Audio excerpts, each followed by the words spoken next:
So good morning, everybody, and welcome to this latest webinar from Harts Limited. You can catch up on all the previous webinars that we've done on our YouTube channel, which is at Harts Limited. If you search for it on YouTube, there's about 6 years worth plus of content on there on various subjects. And feel free to catch up on anything you might have missed there. We will refer to one or two of those webinars because it's going to be a bit of a crossover in what we've done today as well. So let's get going for today. I hope everyone's had a decent night's sleep after watching England beat Mexico the other night. What a game, fantastic. And we've been having a little bit of a chat in the chat box prior to recording this session. So have a look at some of the comments on there, or add your own, feel free to do so.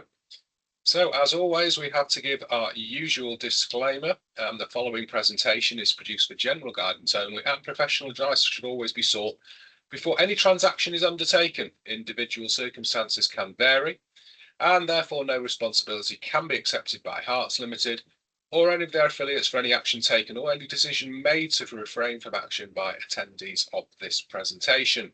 So, today we're going to have a look at the key drivers to business growth and profit.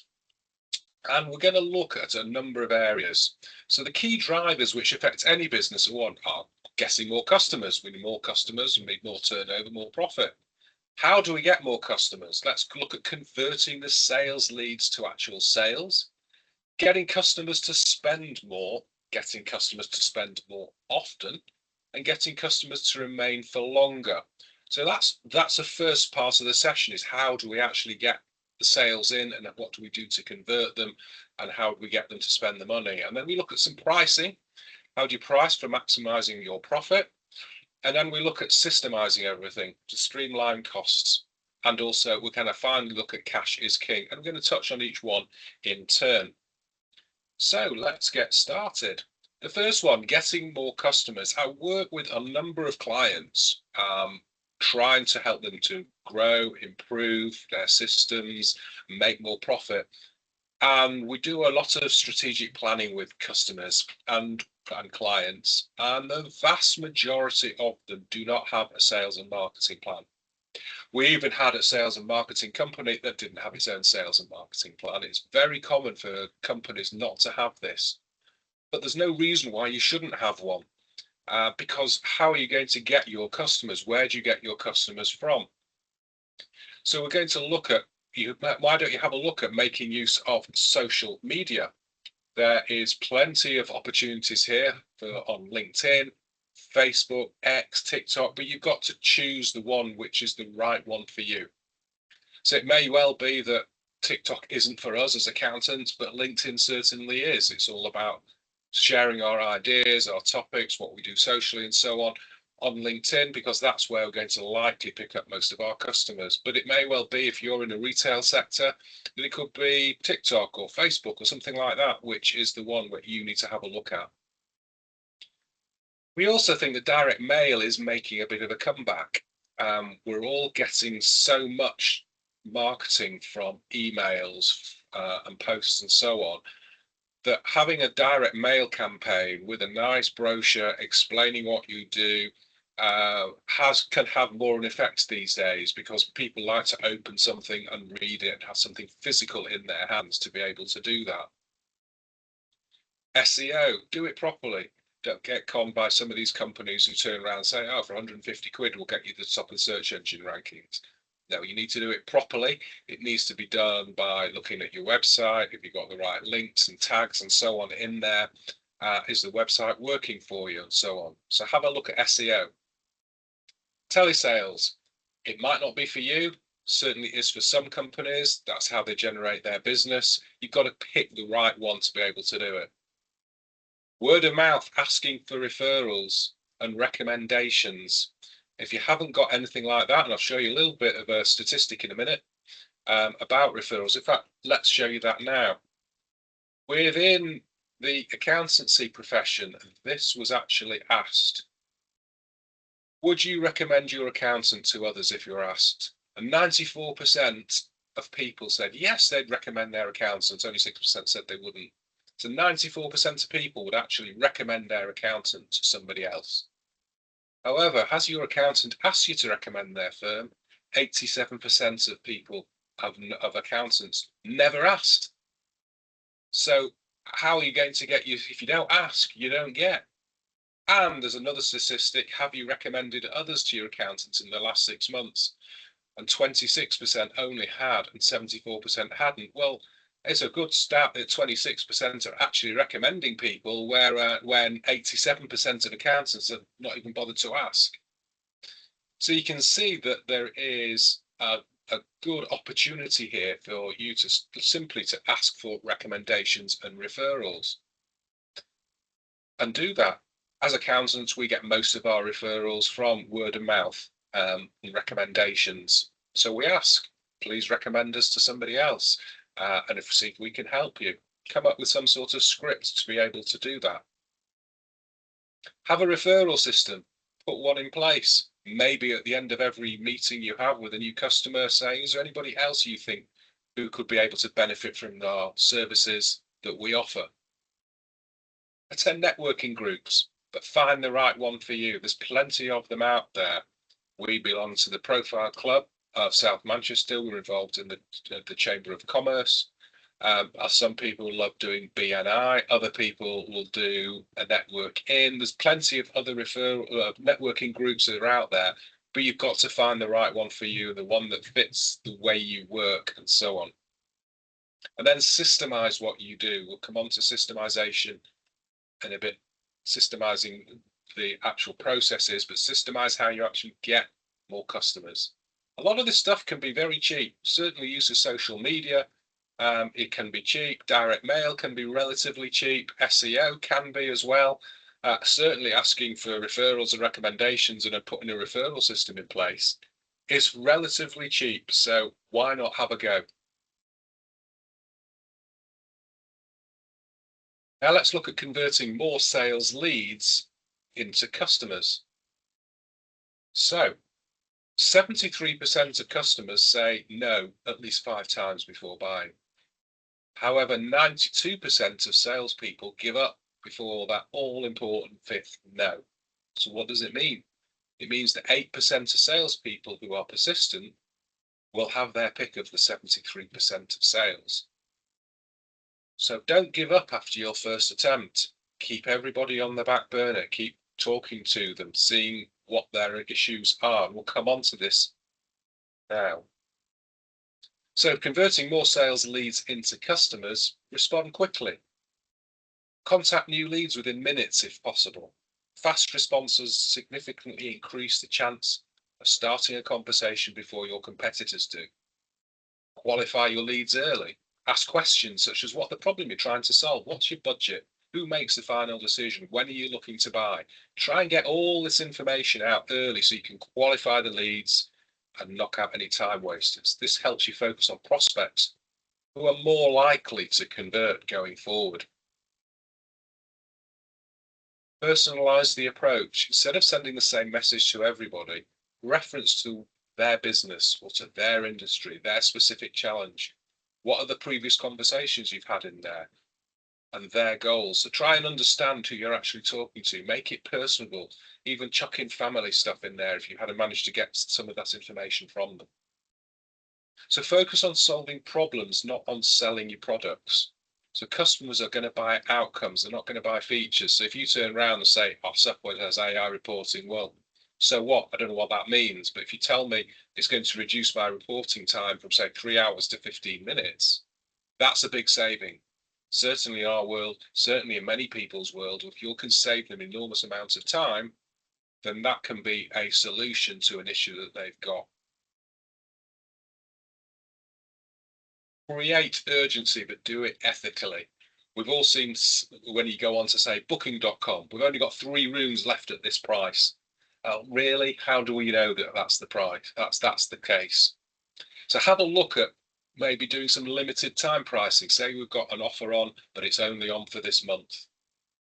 Tell them implementation dates. We're putting out a new product. If you want to be first to have it, you've got to sign up before such and such a day. If there is limited availability simply because of the nature of the product, then mention that as well. It could be there's a seasonal promotion, so you have got offers on because it's your slow period or whatever it is, and avoid creating false scarcity because people will understand that. They will look behind it, they will uncover any scams that you might be trying to flog. And also make buying easy. So simplify everything for them. Offer clear pricing, provide easy scheduling, and make contracts dead easy and straightforward. Support multiple payment options, make it easier for them to pay. So it might be that you say, well, we only accept a check. Well, who deals with checks these days? Bank transfers, PayPal, Apple Pay, credit card, direct debit, standing order. However it is, there's easy ways to get your clients and customers to pay. Measure your sales funnel by tracking metrics like lead to meeting conversion rate, meeting to proposal rate, and so on. Understand why people have not signed up. Understand the reasons for lost deals. These numbers can help identify where prospects are dropping off, so you can improve that stage. So there, we've got a quick summary there of converting them all. So a conversion process may well be, let's generate a lead, let's respond within 15 minutes, qualify their needs and their budget, schedule maybe a discovery call, present some sort of tailored solution for them and send a proposal out within 24 hours. Follow up regularly with useful information, address any objections, ask for the sale, and then continuing nurturing leads that aren't ready to buy yet. That can be an example conversion process of converting more sales leads into customers. Because the last thing people want is to say, right, yeah, I'm interested, and you do nothing about it, or you respond to them 3 days later. Your competitors may well be in there well before you if you do that. Next, getting customers to spend more. Have you ever gone into McDonald's and you've gone a burger and you want chips and they said you want to go large with that? What are they doing? They're upselling. They're cross-selling, they're upselling. Would you like extra this? Would you like extra that? Would you like a drink with that? Would you like a large? And so on. All they're doing is getting their customers to spend more. So how do you get your customers to spend more? Could you increase your prices? I'm going to come on to this in a moment. Maybe show customers expensive items first. It anchors the price. So what we mean by that is they'll look at the high expensive item, the most common one, which is probably the one you're looking to sell, looks cheaper. Bit of pricing psychology, which we've got on that list as well. It kind of anchors the price and makes it look more of a value product. Consider bundling products together at an increased price. So instead of just buying one thing, people, if you go on Amazon, whenever you buy anything on Amazon, it always says at the bottom, and people who bought this also bought that. Well, all they're doing there is getting people to bundle their products together and getting you to try and spend more. It's a typical example of what Amazon do. Offer ranges. So say, yeah, we've got this one, but we've also got these as well. And therefore, they might want all of the range. You can get customers to spend more that way. Think about upgrades. Do you get people to customers, clients, whatever, to pay for upgrades? Could be another opportunity. Trade ups. iPhone do it all the time, don't they? You've got an iPhone 15. Oh, you should be getting the 17 because we're going to start knocking out the 15s, not supporting them, and so on and so on. Pricing psychology is a good one. There's loads on pricing psychology, and we've actually done a webinar on pricing psychology. So if you go to our YouTube channel at Harts Limited, you'll be able to catch up on a pricing psychology webinar. Maybe consider gold, silver, and bronze packages if you're a service industry. And that way you can get people to spend more by offering more, offering a whole package of products.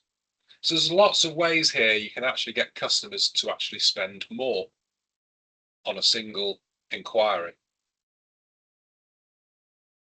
So how do we get customers to spend more often? Well, I put here at the top there an example of hairdressers. You can go into a hairdresser's and when they're finished doing your hair and it comes to paying, they say, right, do you want to book in for the next one? Normally you book in every 6 weeks, but maybe we think because of the way your hair is or whatever, or you've got something coming up, why don't you do it in every 5 weeks? So I'm going to draw the spelling mistake at the top there. So yeah, why don't we just book you in every 5 weeks? So you've actually created an extra sale in there. And if you do that with all your customers, then potentially you've actually brought forward their buying program from you, and you're going to get more off each customer. So just ask, why don't you come more often? Launch a loyalty scheme to keep customers to come to you. So every time you come to you or you recommend another customer, a regular customer contact program, you recommend somebody, will give you 5% off or whatever it is. And make it easy to customers to buy from you so they don't actually go elsewhere. And it's establishing and cementing relationships is a very big one. We're all in the relationships game. Business is all about people buying and selling stuff to people they know, like, and trust. That's all business is, in a way, to a greater or lesser degree. And part of that is creating this relationship with your customers, with your clients. And for instance, accountants, we're in the relationships business. Most clients, most accountants can do all the compliance work, but it's who are they dealing with? Do they like the people they're dealing with? Do you know, like, and trust the person you're actually dealing with? It's all about cementing that relationship and creating excellent customer service. We put all our staff through customer service training, how to offer excellent client service. Personalize offers.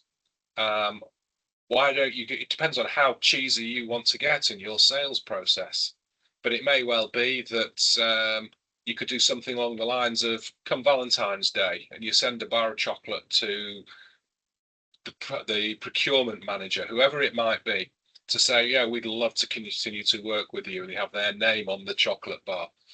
You can do something like that, or you can personalize a mug with a tea bag in it and just say, yeah, we'd love to have a cup of tea with you. All these sorts of things are personalizing it and making it cheesy to say, right, why don't you come back and spend a bit more with us?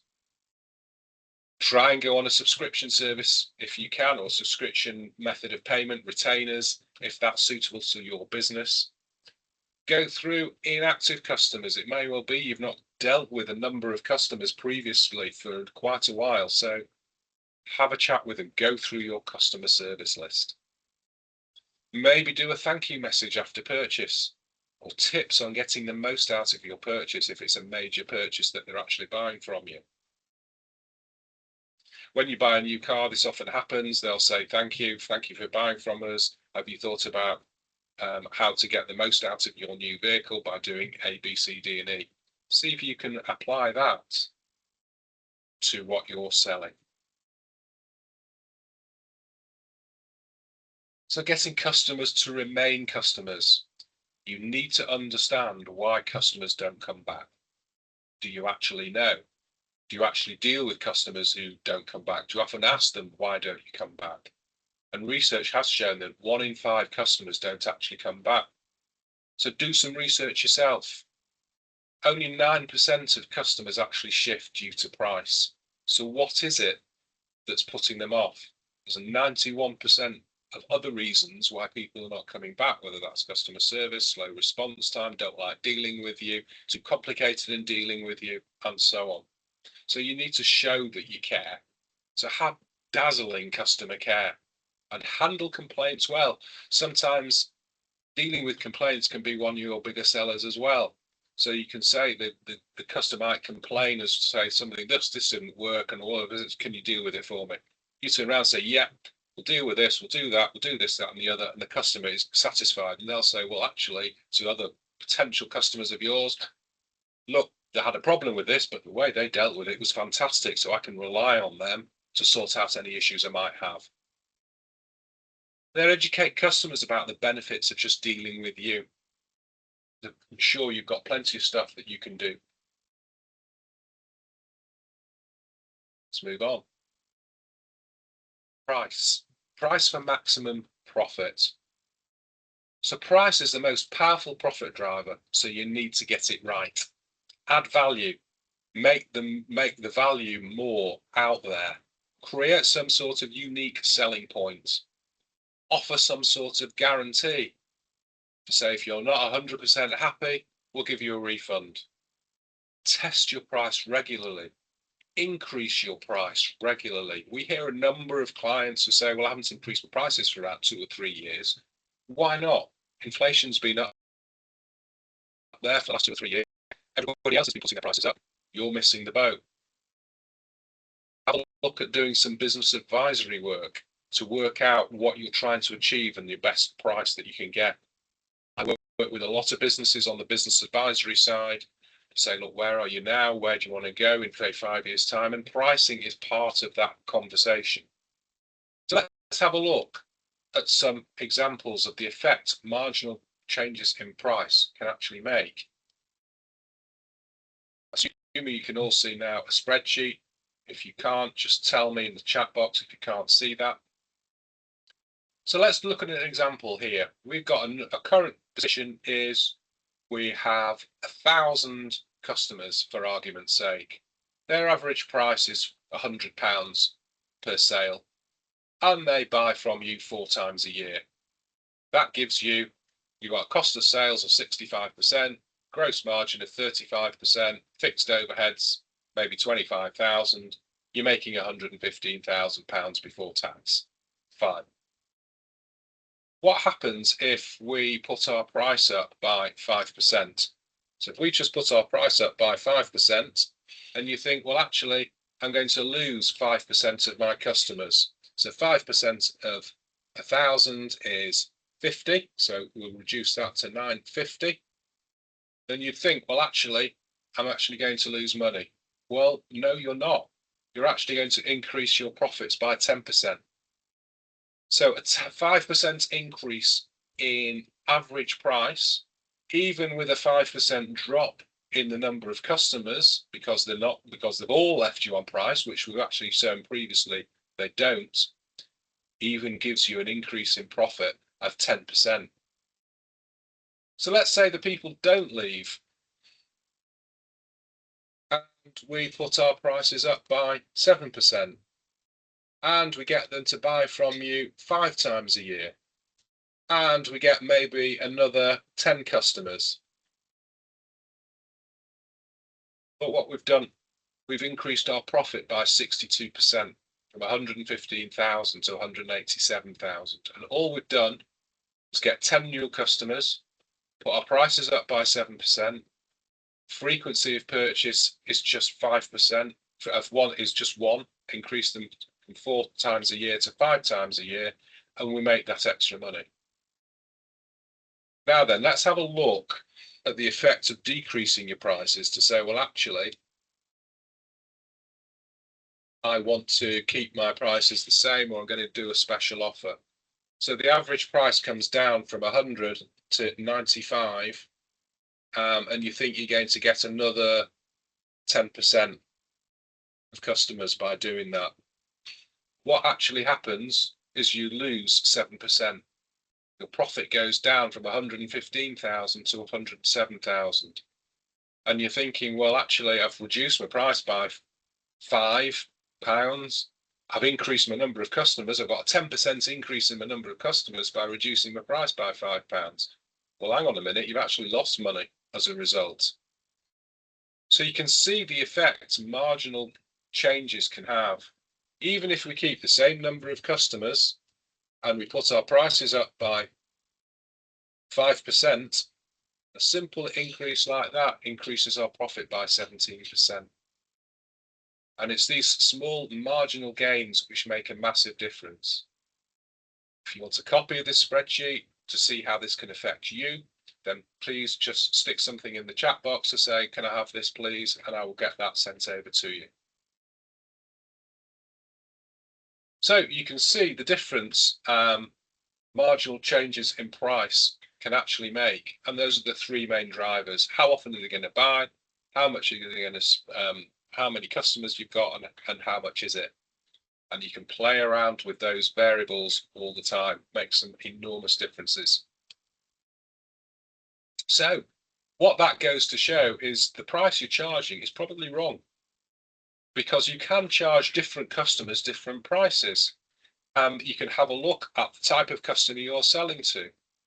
Is it a high value net worth? Is it something that the market will sustain? Or are you going to a different market where you can't get those sorts of prices? So you need to do your research to determine what is the correct price. And you need to be testing your prices.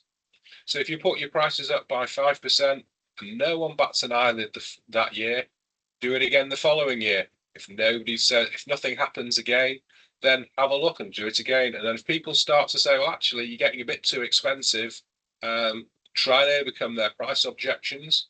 But at the end of the day, you're not ripping people off. You are charging the market rate for your product and for your service. So have a look at what you can do in your business. And there's plenty of opportunity to make more profit simply by playing around with your prices. And also look at pricing psychology. Again, refer you back to a previous webinar which we've done on pricing psychology. Systemize everything. Systemize as much as you can. I recommend this book to you, The E-Myth by Michael Gerber. If you've not read it, go out and get it. It's only a few pounds on Amazon, and they'll probably ask you to get something else as well. So have a look at For the E-Myth by Michael Gerber. A great book on explaining how systemizing can make increased profit and growth. Have systems for referrals, lead generations, lead conversions, and so on. Have a system in place to do absolutely everything. Systemize all your internal processes. Map out your processes and see where the pinch points are. So have a look, and it can be used for billing, cash collection, getting testimonials, internal, even opening the post. Everyone should follow them. Everyone should follow them so it becomes part of the culture of the business. It's a great example of this is how hotels operate their cleaners, the room service people. So they will have a checklist. Have you changed the sheets? Tick. Have you replaced the soap in the bathroom? Tick. Have you hoovered under the bed? Tick. And so on. And if it turns out that they tick something off and they haven't actually done it because they have a quick inspection by whoever does that sort of thing, then it can lead to disciplinary or whatever. But it is a way of making sure that everything you want to get done actually gets done.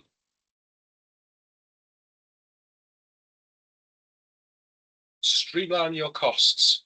So we've talked about the income side of it, and now we're going to have a quick look at the expenditure side of it. So review your supplier costs on a regular basis. If you were going to be grooming your business for sale, for argument's sake, you want to get, one of the things you can do quite quickly is to have a look at your cost base. Is there any way we can reduce our cost base and therefore improve our profits? Get 3 quotes for everything you do. Don't just continue to go to the same supplier. Always have a look at alternative supply. You probably need to do that anyway. Should anything happen to your main supplier, you've got to have somebody else there to be able to pick up the slack if something happens to them. Review your direct debits and standing orders on a regular basis. Are you paying for stuff we don't actually need it? Have you got subscriptions that are going out? You're thinking, well, I don't really need that anymore. Why am I paying for that? Have a budget. Have a budget for what you want to spend so you know exactly what you're trying to achieve with the money that you've actually got, and make sure you're meeting those costs and those budgets. And then monitor expenditure. So how do we actually monitor expenditure? Well, monthly management figures, great way to do it. Even if you just do it on a rough basis from your existing computer software, whether it be Sage, QuickBooks, Xero, whatever that is, but monitor the expenditure. Don't wait for your accountant to turn around to you and say, well, actually, you've done so much this year. Oh, I didn't realize I spent that much on that. You need to be monitoring it as you go along. So make sure all your costs are under control. Make sure your fixed costs are under control as well, because there's no reason why your fixed costs should increase other than in line with inflation, or unless you bought extra services. So make sure you've got everything under control with your costs. And always remember, this is the most important one of all, that cash is king. Keep a regular eye on your cash flow. May be great if you're doing loads and loads of sales and you're trading fantastically, but you run out of money. So how can you do that? Keep a cash flow forecast. Do it regularly. Make sure you understand where your cash flow goes. Can you reduce your sales cycle and be more efficient? So what do we mean by the sales cycle? Well, effectively what we're saying is what is the time it takes from when you've ordered your product to receiving it into your premises, to doing whatever you need to do to it, to sell it, and to get the cash in. If that cycle is 3 months, how can you reduce it down to 2 months? That way, you're going to become far more efficient in what you're doing. You're going to be able to bring your cash cycle down. You're not going to be exposed so much to cash. Have a great cash collection system. Make that automated. Have a regular 12-month cash flow forecast and projection on the go. Are you meeting your cash flow position? Do you understand where you should be? How much cash do you think you should have at the end of each month? Take a step out of the business and make a 5-year plan to understand how cash fits into this 5-year plan. Can't stress how important it is to have some sort of plan in place. Okay, it might not need to be 5, maybe 3, but you need to have a goal of which you're trying to get to, where you're trying to achieve if you want to have growth and higher profits. And plan for the VAT, the corporation tax, and any other taxes. People often say, right, I've done brilliantly, I've done all this profit, I've got this much in the bank. Oh, hang on a minute, I've got a surprise corporation tax bill of X. A corporation tax bill should never be a surprise. You should understand that money has to be paid out, and you know exactly the date, 9 months after the end of the accounting period. And that's fixed in stone. So you need to be able to know that you've got that corporation tax cash there to be able to pay the bill. So as you can see, we have covered an awful lot in a very short space of time here. Each of these drivers will help you to grow your business, but you don't have to try and do it all at once. Pick out the bits which you can have an easy win with. You can use them all together. You can take time and try do bits and pieces. But if you need any assistance on anything we have touched on, please get in touch. Now, I've worked with a number of businesses over the years. A lot of this stuff has been tried and tested. It does work. But if you're not doing some of it, and now's an opportunity to say, well, actually, I've not done this before. Let's try and do it this way. Please feel free to get in touch. My email address is on the bottom there. Our phone number is on the actual board there, 01625 669 669. Please feel free to get in touch. And if you think this might help somebody else as well, then ask them to get in touch and see how we can help them as well. As I say, this webinar has been recorded and is appearing on our YouTube channel later on today. So if you've missed anything, please feel free to go back, have a look, and see where you get to. And if you want a copy of the slides, again, feel free to do so. Has anybody got any questions they would like to ask? If so, please feel free to unmute yourself or put something in the chat box. At the moment, the only thing we've got in the chat box is about the football the other night. So anything in what we've touched on today, please feel free to stick something in the chat box. I'll happily answer it if I can. I will keep it open and I will turn the recording off if you don't want to be recorded making a question, then please feel free to do so. If not, I haven't seen anything coming in. So what I'm going to do is say thank you very much indeed for joining us today. Again, if you missed anything, go to our YouTube channel, search for Harts Limited, and that will be up there later today. You'll be able to catch up on anything that you've missed. And I look forward to seeing you on the next webinar. Thank you very much indeed.